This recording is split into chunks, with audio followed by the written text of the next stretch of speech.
ഓം ഹ്രീം നമ ശിവായ. ഓം ഹ്രീം ഹൗം നമ ശിവായ. ഓം.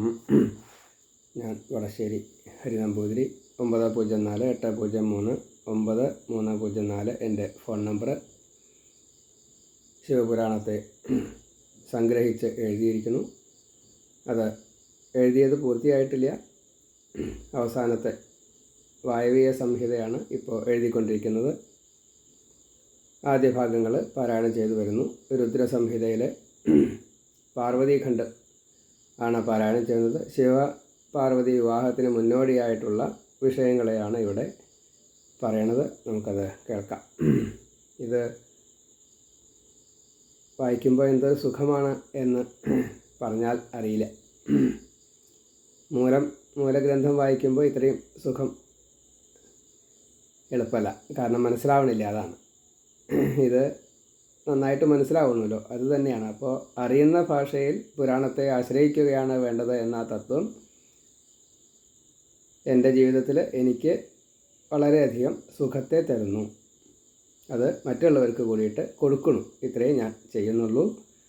അത് എല്ലാവരും സ്വീകരിക്കണേ എന്നുള്ള പ്രാർത്ഥനയോട് കൂടിയിട്ട് ഇത് എല്ലാവർക്കും ഷെയർ ചെയ്യണം എന്നും എല്ലാവരും കേൾക്കുമാറാകട്ടെ എന്നും. ചെറുപ്പക്കാരാണ് ഇതിൽ കേൾക്കേണ്ടത്. അങ്ങനെ ആയാലേ ഇത് കൂടുതൽ, കാരണം ഈ കേൾക്കുന്നവർ കാരണന്മാരായതുകൊണ്ട് അവർക്കിത് ഓപ്പറേറ്റ് ചെയ്യാനൊന്നും അറിയില്ല. അപ്പോൾ അതിൻ്റേതായിട്ട് ചില ഷെയറിംഗ് ഒന്നും നടക്കില്ല എന്നർത്ഥം. അപ്പോൾ ലൈക്ക് കിട്ടില്ല. അതാണ് ഇതിൻ്റെ കാരണം. ചെറുപ്പക്കാർക്ക് അവരുടേതായിട്ടുള്ള ചില അത് മാത്രമേ അവർക്ക് അറിയുള്ളൂ. അത് ഈ പുരാണ പരിചയം ഇല്ലാത്തത് കൊണ്ടാണ്. ഇതൊക്കെ കേട്ടിട്ടിപ്പോൾ എന്താ എന്ന്. ഇത് വായിക്കുമ്പോഴും ഇത് മനസ്സിലാവുമ്പോഴാണ് അതിൻ്റെ ആ ഒരു സുഖത്തെ അനുഭവിക്കുമ്പോഴാണ് അത് എത്രത്തോളം ലോകത്തിന് ഹിതമായിട്ട് വരും. ഇങ്ങനെ കലുഷിതമല്ലാത്ത ഒരു ലോകത്തിലേക്ക് ഈ ഒരു പുതിയ തലമുറയെ എത്തിക്കാൻ സാധിക്കുമല്ലോ. യഥാർത്ഥത്തിൽ അതിൻ്റെ മർമ്മം, അതിൻ്റെ ലക്ഷ്യം, വ്യാസൻ എന്താണ് ഉദ്ദേശിച്ചത്, അത് ഭാഷയിലായാലേ മനസ്സിലാവുള്ളൂ. അപ്പോൾ ആ രീതിയിൽ എല്ലാവർക്കും അത് കിട്ടുവാൻ ഉപകാരമാകട്ടെ എന്ന് മാത്രം പ്രാർത്ഥിച്ചുകൊണ്ട് ഈ ഭാഗത്തെ പാരായണം ചെയ്യാണ്. അറിഞ്ഞ് വായിക്കുമ്പോൾ വളരെയധികം നമുക്ക് കരച്ചിലൊക്കെ വരും. ശിവനെ കണ്ടിട്ട് മേന തെറ്റിദ്ധരിക്കുമ്പോൾ, പേടിക്കുമ്പോൾ പാർവതി വന്നിട്ട് അമ്മയെ സമാധാനിപ്പിക്കുന്ന രംഗങ്ങൾ, ഇതൊക്കെ ഹൃദയസ്പർശിയാണ്. അത് കേൾക്കുക, ഷെയർ ചെയ്യുക, എല്ലാവർക്കുമായിട്ട് അതിൻ്റെ ഗുണത്തെ കിട്ടണേ. ഇത് കേൾക്കുമ്പോഴത്തെ അത് മാത്രമല്ല, ജീവിതത്തിൽ അത് പകർത്താനുള്ളത് കേൾക്കണേ, കിട്ടണേ എന്ന് പ്രാർത്ഥിക്കുന്നു. സർവത്ര ശിവനാമ കീർത്തനം. ഹര ഹര മഹാദേവ. നമ ശിവായ നമ ശിവായ നമ ശിവായ. ഓം. ഇപ്പോൾ 60ാമത്തെ ഭാഗമാണ് നാം പാരായണം ചെയ്യുന്നത്. നമുക്കത് കേൾക്കാം. ഓം. ശ്രീ ശിവൻ ചേർന്ന വരസംഘം ഘോഷമായി യാത്ര തുടങ്ങവേ വിട്ടു ദേവർഷിയെ. ആദ്യം അവയെടുത്തൊരുക്കങ്ങൾ നോക്കുവാനെത്തി ഗഗനമാർഗത്താൽ ശുഭങ്കരൻ. മഹാദേവൻ കന്യകയുടെ വീട്ടിലേക്ക് വരൻ എന്ന നിലയ്ക്ക് വേളി കഴിക്കാൻ തയ്യാറായിക്കൊണ്ട് അവിടെ ചെന്ന് നിശ്ചയം, അങ്ങനെയൊക്കെയാണ് കണക്ക്. അതിനു വേണ്ടിയിട്ടുള്ള യാത്രയാണ്. അപ്പോൾ ആ രംഗത്തെ ഇവിടെ ത്രിമൂർത്തികൾ, ദേവന്മാർ, ഋഷികൾ, ഭൂതഗണങ്ങൾ, ദേവിമാർ, അവരുടെ പാർഷദർ, ഇങ്ങനെ എല്ലാവരും കൂടിയിട്ട് യാത്രയാവുന്നതായിട്ടുള്ള രംഗമാണ് ഇവിടെ പറയണത്. അത്ഭുതം കണ്ടു പലതും വധൂഗൃഹേ ബ്രഹ്മവിഷ്ണു ശിവൻ ഇന്ദ്രപ്രതിമകൾ. ദേവഋഷി ദേവവാഹനമൊക്കെയും ജീവനോടെ ചലിക്കുന്നു പ്രതിമകൾ. പർവ്വത നാരദ ചർച്ചകൾ തീരവേ സ്വീകരിക്കാൻ വിട്ടു നാരദനെ ഗിരി. മൈനാകം തൊട്ട ഗിരി സമൂഹങ്ങളും ചെന്നു ശിവനെ എതിരേൽക്കുവാൻ ജവാൽ.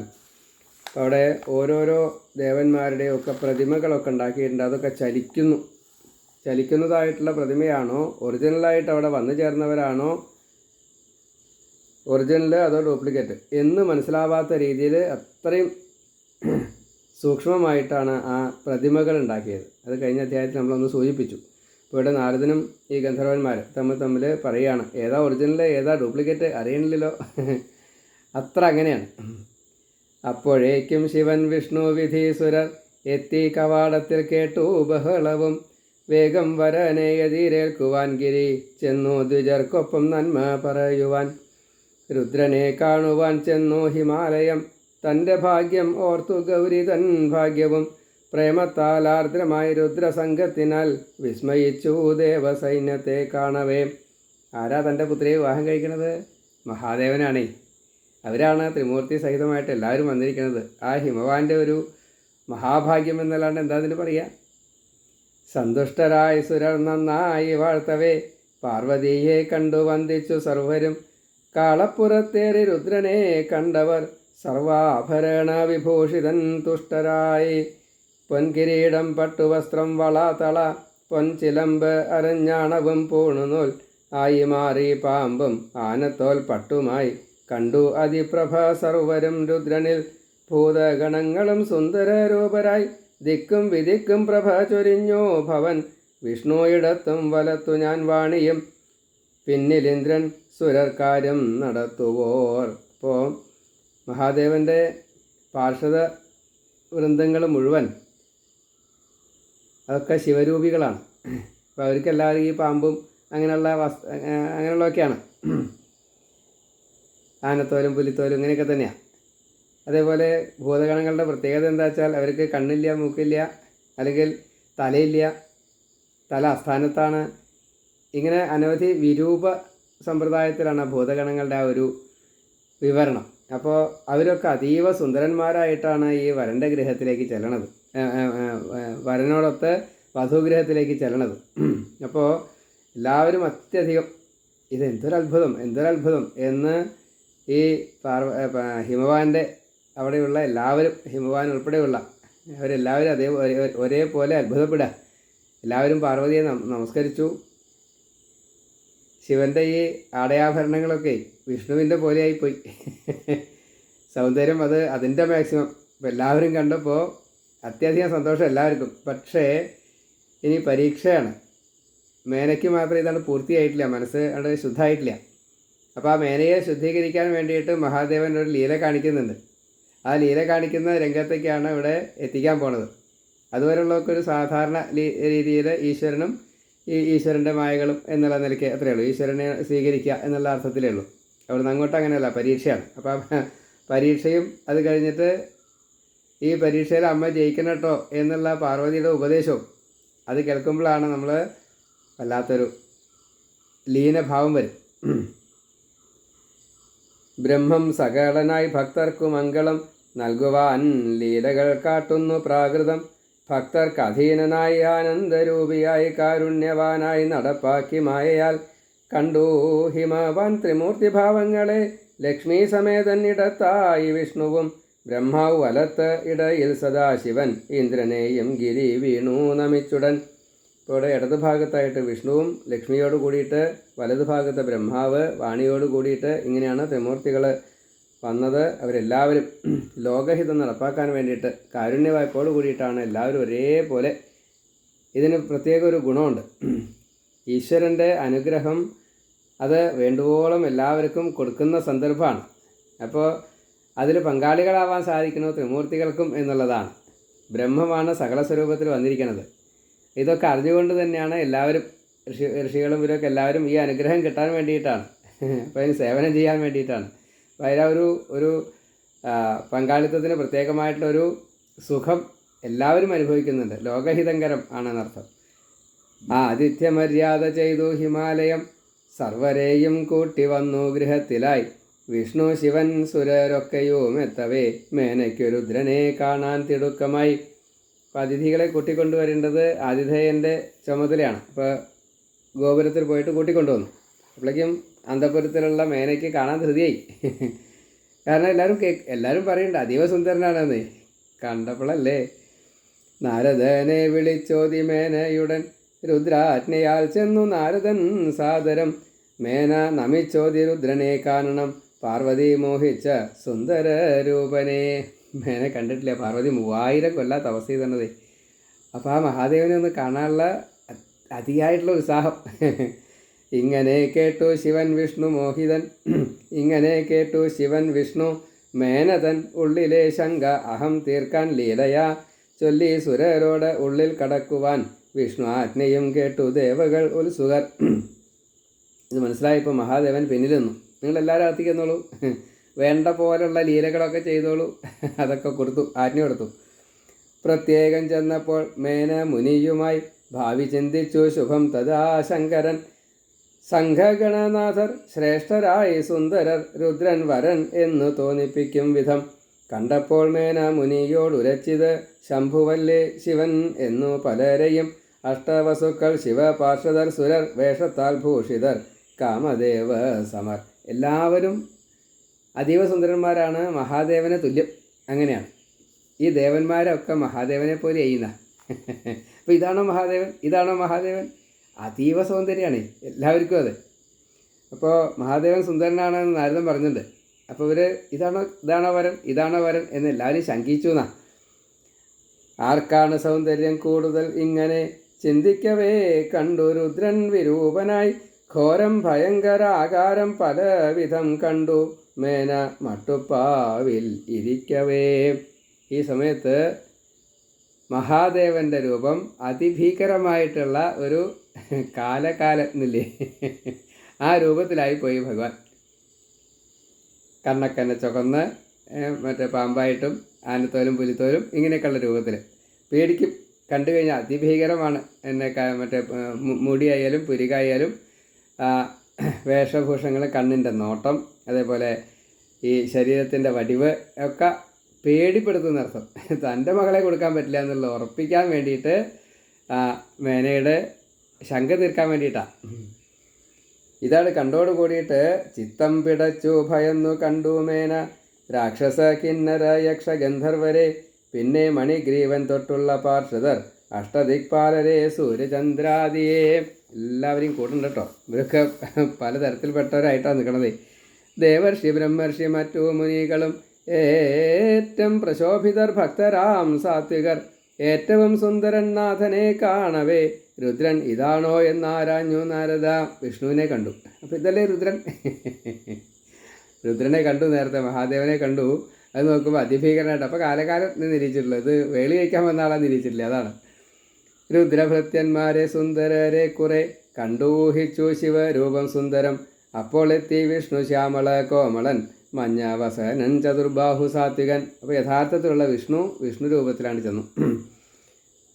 ശംഖുചക്രഗദാ ഭൂമി ലക്ഷ്മീപതി ശാന്തൻ സുമുഖൻ കമലനേത്രൻ ഹരി ശ്രീവത്സം കൗസ്തുഭം പൊൻകിരീടം തള പൊൻചിലമ്പും വനമാലയിട്ട് വിഭു താർക്ഷൻ പുറത്തേരി ശോഭ വിതറിയും കണ്ടുമേന ഉറപ്പിച്ചു വരനിത് ചേരും ശിവയ്ക്കെന്നുരച്ചപ്പോൾ നാരദൻ ഇത് തന്നെയാണ് എൻ്റെ മകൾക്ക് പറ്റിയ ഭർത്താവ്, ഗുരുവായൂരപ്പൻ തന്നെയാണ്, അതുകൊണ്ട് ഇനി വേറെ ചിന്തിക്കൊന്നും വേണ്ട എന്ന് മേന ഉറപ്പിച്ച് പറഞ്ഞു. അപ്പോൾ നാരദൻ പറഞ്ഞു അങ്ങനെ അല്ലാട്ടോ, ഇത് വിഷ്ണുവാണ്, ഇത് തരാവില്ല. പാർവതീകാന്തൻ ശിവൻ ത്രിമൂർത്തിപതി ലോകൈകനാഥൻ്റെ കാന്തി വർണ്ണിക്കുവാൻ കോടി ബ്രഹ്മാണ്ഡപതിയാണ് ഒത്തിട എന്നു കേട്ടു മേന ഓർത്തുപോയി ഭൗതികം. നാരദൻ പറഞ്ഞു അതേ ഇത് വിഷ്ണുവാണ്, കോടി ബ്രഹ്മാണ്ഡപതിയായിട്ടുള്ള മഹാവിഷ്ണുവാണ്. ഇനി മഹാദേവൻ്റെ കാര്യം അത് ഇതിലേക്കാ കൂടുതല.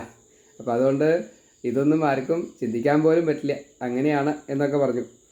തൻ്റെ സുതയുടെ സമ്പത്തും ഭാഗ്യവും കണ്ടു ദിവാസ്വപ്നം ചൊല്ലി മുനിയോടായി 3 ലോകത്തിനും നൽകും സുഖം ഉമ വർണ്ണിച്ചുമയുടെ അമ്മയായി ഗർവിത നാരദർഷേ ഞങ്ങൾ ധന്യരാണ് പിതാമാതാ വിഭാഗവത്താൽ. ഹരേ നാരദർഷേ ഞങ്ങൾ ധന്യരാണ് പിതാമാതാവ് ഈ ഭാവത്തിൽ ലോകമറിഞ്ഞിടും. ലോകപിതാ ശിവൻ മാതാവുമ ഇവർ പുത്രരായി വന്നു അനുഗ്രഹം നൽകുവാൻ. ആ സമയത്ത് മഹാദേവൻ ഇതേപോലെ സുന്ദരനായിട്ട് ഒന്ന് കാണിച്ചു കൊടുത്തു.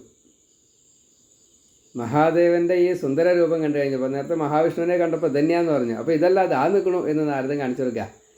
അപ്പോൾ നാരദൻ കാണിച്ചു കൊടുത്തപ്പോൾ അതീവ സൗന്ദര്യമുള്ള മഹാദേവൻ്റെ ഈ രൂപത്തെ കണ്ടു. അപ്പോൾ ആ സമയത്ത് ഈ വരൻ്റെ യാത്രാ സമയത്ത് കണ്ടിട്ടുള്ള രുദ്രരൂപമാണ്. പാമ്പൊക്കെ സ്വർണ്ണായി രത്നായി പറഞ്ഞില്ലേ, അങ്ങനെയുള്ള പട്ട് കൗശയപ്പെട്ടാണ് ആനത്തോലും ഇതൊക്കെ. അങ്ങനെ ഒരു അതീവ സുന്ദര രൂപമാണ് ശിവനെ കണ്ടത്. ഇതന്നെയാണ് എൻ്റെ വരൻ ഉറപ്പിച്ചു. ഇങ്ങനെ മേന അനവധി ആൾക്കാരെ കണ്ടിട്ട് ഇതാണ് എൻ്റെ വരൻ, എൻ്റെ മകളുടെ വരൻ, ഇതാണ് എൻ്റെ മകളുടെ വരൻ എന്നിങ്ങനെ പറഞ്ഞിട്ടുണ്ട്. ഒടുക്കത്തെ കണ്ടപ്പോൾ ഇനി മാറില്ല എന്നുള്ളത് ഉറപ്പായി. അങ്ങനെയാണ്. പക്ഷേ പറഞ്ഞിട്ട് കാര്യമില്ല. ആ സമയത്താണ് മഹാദേവൻ വീണ്ടും താനും തൻ്റെ ഈ ശിവഭൂതഗണങ്ങളൊക്കെ വളരെ വികൃതമായിട്ട് കാണിച്ചു കൊടുക്കാൻ പോവുകയാണ്. ഇങ്ങനെ രുദ്രനെ വാഴ്ത്തുന്ന മേനതൻ മുന്നിലെത്തി ശിവൻ മായ കാട്ടി തഥാ ശിഷ്യരും ഭൃത്യരും ഭൂതഗണങ്ങളും വന്നപ്പോൾ ഓതി മുനി രുദ്രമേന്മകൾ സാക്ഷാൽ ശിവനിത് പുത്രി തപസ്സിനാൽ മോഹിച്ച ഈശ്വരൻ ദേവദേവൻ ഹരൻ. ഇങ്ങനെ കേട്ടപ്പോൾ നോക്കി മേനയുടൻ കണ്ടു അനുചരർക്കൊപ്പം മഹേശനെ. അപ്പോഴേക്കും സൈന്യമെത്തി സംഹാരികൾ ഭീതിയുണ്ടാക്കി മുരണ്ടു ഗർജിച്ചവർ വൃത്തികെട്ട മുഖം കോട്ടി വികൃതരായി താടി തല ജട കെട്ടി ഗിരീസമർ കണ്ണുപൊട്ടർ പാശം ദണ്ഡം ധരിച്ചവർ കയ്യിൽ ഇരുമ്പിൻഡുലയ്ക്ക് പിടിച്ചവർ വാഹനം പിന്നോക്കം പായിച്ചു ഭീകരർ ഗോമുഖം പന്നി കരടി മുഖ സമർ. ഓരോരുത്തരുടെ രൂപം ഭൂതഗണങ്ങളുടെ ഇതിൽ എല്ലാം പിടിയും. തിര്യജാതിയിൽപ്പെട്ടിട്ടുള്ള കഴുത തൊട്ടുള്ള സകലം വരും. അതേപോലെ മുമ്പിലേക്കല്ല പിന്നാക്കം പോകുന്ന, കാരണം ഇവർക്ക് ദിശാബോധമൊന്നും വിഷയമില്ല. അതേപോലെ കണ്ണും മൂക്കൊക്കെ പിന്നാക്കം. ദക്ഷൻ്റെയൊക്കെ അങ്ങനെയാണല്ലോ. ഈ ദക്ഷയാഗം കഴിഞ്ഞ സമയത്ത് ഈ ആടിൻ്റെ തല വെച്ച് കൊടുത്തപ്പോൾ അത് പിന്നാക്കം തിരിച്ചിട്ടാണ് വെച്ചത്. അതായത് കവുന്ന് കിടക്കുകയായിരുന്നു അത്ര ശരീരം. അപ്പോൾ ആ സമയത്ത് ഈ ആടിൻ്റെ തല വെച്ചാൽ മതി എന്ന് പറഞ്ഞപ്പോൾ ആടിൻ്റെ തല വെട്ടിക്കൊണ്ടുകയും ചെയ്തു, അത് വെക്കുകയും ചെയ്തു. വെച്ചപ്പോൾ തല പിന്നാക്കായി. എന്ന കൂട്ടത്തിൽ ശിവഭൂതഗണങ്ങൾക്ക് പലരുടെയും തല പിന്നാക്കമൊക്കെയാണ്, കണ്ണൊക്കെ പിന്നാക്കാം. കണ്ടു കഴിഞ്ഞാൽ നമുക്ക് കാണാൻ പറ്റില്ല, അത്ര ഭീകര. കണ്ടു മുഖങ്ങളില്ലാത്ത ഭൂതങ്ങളെ, പിന്നിലേക്ക് ആനനമുള്ള ഗണങ്ങളെ, കൈയില്ല കാലില്ല വൈകൃതമുള്ളവർ, നീണ്ട കൈ പിന്നെ തലയില്ല ഭൃത്യരും, മൂക്കും ചെവിയുമില്ലാത്തവർ ഭീകരർ, വന്നു പലതരം വേഷത്തിൽ ക്രൂരരായി, എന്നല്ല നോക്കുവാൻ പോലും ഭയക്കും ഈ രുദ്രസൈന്യത്തെ വിവരിച്ചു നാരദൻ.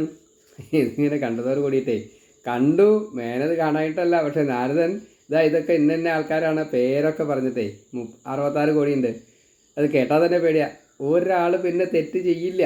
സംഹാരകാരകനായിട്ടുള്ള ശിവൻ്റെ ഭൂതഗണങ്ങളെ കണ്ടു കഴിഞ്ഞാൽ പിന്നെ ഒരാൾ ഒരു തെറ്റും ചെയ്യില്ല. ഇരുമ്പൊലിക്കും കാലകാലിനും ഒന്നല്ല, അതിൻ്റെ അപ്പുറത്തുള്ള രൂപങ്ങളാണ്. അപ്പം അങ്ങനെയുള്ള ഇവരെയൊക്കെ പറഞ്ഞ് ഇന്ന ആൾക്കാരാണെന്നൊക്കെ പറഞ്ഞ് മനസ്സിലാക്കി കൊടുത്തു നാരദൻ മേനയോട്.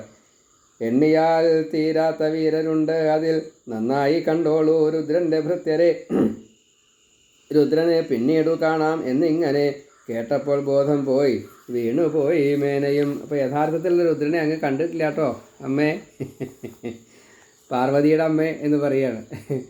അപ്പോൾ ഇത് കണ്ടോട് കൂടിയിട്ട് കേട്ടോട് കൂടിയിട്ട് മേനയുടെ ബോധം പോയി. കാരണം ഇനിയിപ്പോൾ ഇതാണ് ഭൃത്യരുടെ രൂപം വെച്ചാൽ ഇനി സ്വാമിയുടെ രൂപം എന്താവും ഇത് ചിന്തിച്ചു. ഒരിക്കൽ കാണിച്ചു കൊടുക്കുകയും ചെയ്തു. സുന്ദര രൂപം കാണിച്ചു കൊടുത്തിട്ടുണ്ട്, ഭീകര രൂപം കാണിച്ചു കൊടുത്തിട്ടുണ്ട്. അതാവുമോ എന്ന്, അതല്ല എന്ന് ഉറപ്പിച്ചിട്ടാണ് വിഷ്ണുവിനെ കണ്ടപ്പോൾ എന്നാൽ ഇത് മതി എന്ന് പറഞ്ഞത്. അപ്പോൾ അത് പറ്റില്ല പറഞ്ഞു. അപ്പോൾ ശിവൻ്റെ ഒറിജിനൽ നല്ല രൂപത്തെ കാണിച്ചു കൊടുത്തു. ഇത് മതി എന്ന് പറഞ്ഞതാ. അപ്പോഴാണ് ഈ കോലാഹലമൊക്കെ ഉണ്ടായത്. കാളപ്പുറത്തേറി നിർഗുണനാം ശിവൻ വന്നു സകലനായി പഞ്ചമുഖൻ ഹരൻ, 3 കണ്ണും 20 കയ്യുമായി ഭസ്മവിഭൂഷിതൻ പണ്ടങ്ങൾ നാഗവും ചന്ദ്രക്കല ഗംഗ നല്ല ജടാമുടി ആനത്തോലും പുലിത്തോലും വസനവും കയ്യിൽ തലയോട്ടി പാശവും സർപ്പവും തീതുപ്പും കണ്ണും തരും ഭയം ദ്വേഷവും. രുദ്രനെ കണ്ടു ഭയന്ന മാതാവോടായി നാരദൻ ചൊല്ലി ശിവൻ തന്നെ സാത്വികൻ, മേനെ ശിവനാണ് പുത്രിയുടെ വരൻ എന്നു കേട്ടു മേന വീണു ഭയക്കയാൽ.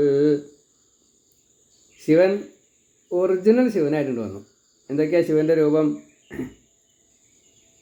5 തല, 10 കയ്യ്, 15 കണ്ണ്, ഓരോ തലയ്ക്കും 3 കണ്ണുണ്ട്.